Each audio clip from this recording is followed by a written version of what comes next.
Yo, I want to beat Cataclysm.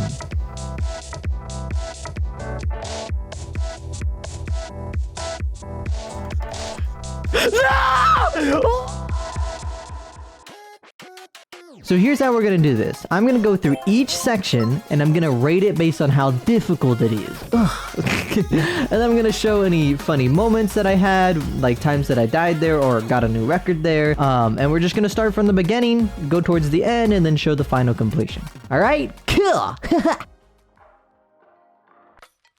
Alright, first section, we got the cube! This section is practically auto. You complete it 99% of the time. If you play this level 20,000 times, you're gonna have beat it over 19,000 times. This is a 0 out of 10 for difficulty. And then we have this section. Oh god. This section is pain. That's all it is. It doesn't really compare to anything else in the level. It is beyond the difficulty of the level. It doesn't feel right for it to be there. I died a lot to it. That's what I'm saying. 10 out of 10 difficulty in relation to this level. It's the hottest motherfucker here. But now I'm gonna combine this ship and this wave together as one section. It realistically isn't that bad if it weren't for one problem. The transition into it. The ship is like a 5 out of 10 in difficulty and the wave is like a 2 out of 10. But this is like a psychological EMP. They were just like, let's put a fucking sideways Plinko machine in here. You either get pumped out and just straight up die, or you're put in an awkward position and you still die. But like I said, 5 out of 10 for the ship, 2 out of 10 for the wave. It's pretty easy. And then we have the ball! Woo! And also the subsequent UFO section. These two sections together are fairly tough. The ball has two specific modes. There's this one short stint of very fast clicks, and then this second section that is just very specific timings with movement changes or speed changes, and it's just, ugh! The ball is a 6 out of 10 on difficulty. Then we have the UFO, which I would say is similar in difficulty, but it's very weird. It has very specific timings, but it's very short. And the way the UFO works, it generally affects the difficulty of this, because if you click things just a little too late or a little too early, you'll end up in an entirely different spot than you're used to and probably die. The ship. Now this is the hard part.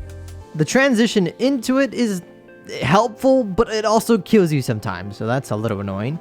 But the straight fly here, it goes from a big straight fly and then it flips over and it's a little straight fly, and it is wholly awkward, man. And then we got orbs. It's not that bad. It's just 3 clicks. You gotta hold into each one and let go, retap real quick. But the ship part in total is like a 8 out of 10 in difficulty. And that's once again in relation to all of the level's parts, not overall difficulty in the game. And then we have the cube. And I was a little dumb here. There's a couple of weird things that you can do in this section. And let me show you. So the first jump in this section is that right there. And then this second jump. I didn't realize it, but I baked in an incorrect strategy to my muscle memory. I would always hold on this click and continue holding through the yellow orb, not clicking the yellow orb. And because I did that, there were times where I would jump and make it through the first jump, but then die after the yellow orb because I was too early for that jump. I later found out that you can individually click for both of those. So do the jump between the spikes and then wait and click the yellow orb later. That solved a lot of my issue with this part. You know, I'm just happy I'm not dying to that stupid first jump in the cube. That death makes me so mad, but now I have a new method that's so much easier, and it's just it's such a good thing in my life, such a positive force.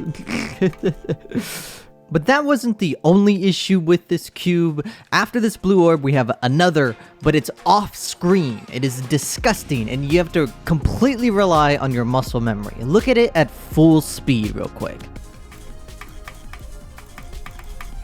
You just gotta go boom, ba-da-da. But yeah. And there's a little bonus jump. Look at that.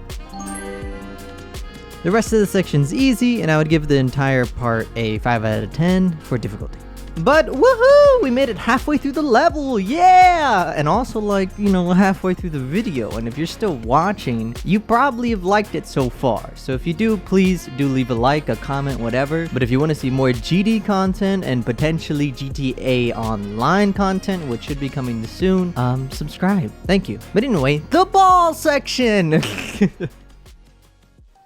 This has to be the most visually distinct and interesting part of the entire level. The way the lights are blinking on and off, and the way it pairs with the song, it just feels so cinematic, even though it's just a design level, you know, and it's a really old one at that. It looks so good and feels so good, even though it's a decade-old level. That's crazy to me. Okay, I'm gonna run through the difficulty of this in one go because it's a long section. Okay, so up first, this entire ball and mini ball section is fairly easy clicks, but it's very fun clicks, you know, like ba ba ba ba.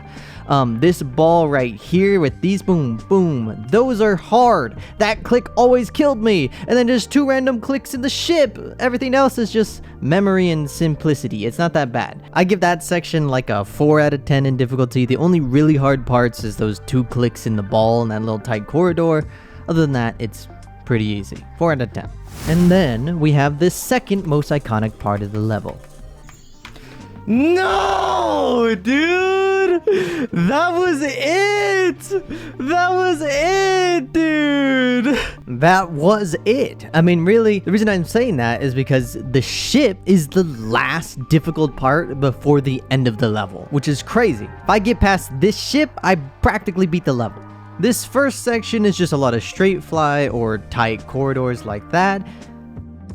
And then the second section is the actual hard part because dual ship physics are different than regular physics, so it feels just wrong. It's just weird, like they're heavier and it's harder to just do it because your brain is so used to regular ship. Anyway, and then there's also the dual like curved straight fly thing, which is super cool for a level this old to have, and it's just, I feel like one of the most iconic parts of the level, for sure. Overall, I would give this section like a 7.5 or 8 out of 10 for difficulty. It is also one of my favorite sections in any level, really. And then we have the final wave with a full red and black look. It makes it look and feel like, oh, you're at the end, but it's actually like the second easiest part.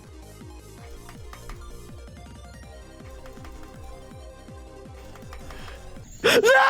What? No! What are you talking about? No way! I can't believe that! No, we try again. We go again. We go again.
Come on.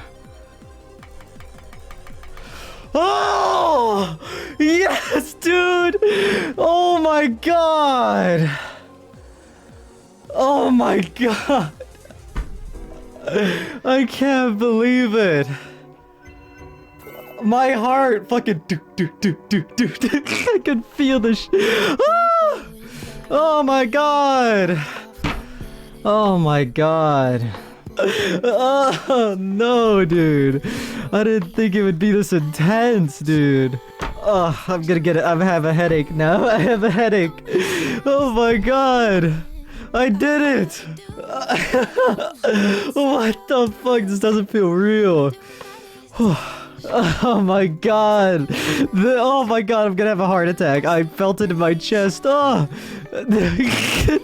I had 19,000 old attempts roughly and like 7,000 to 8,000 attempts within the 5 days it took me to beat it. So in total like 26k, something like that, 26k attempts. Crazy experience, awesome.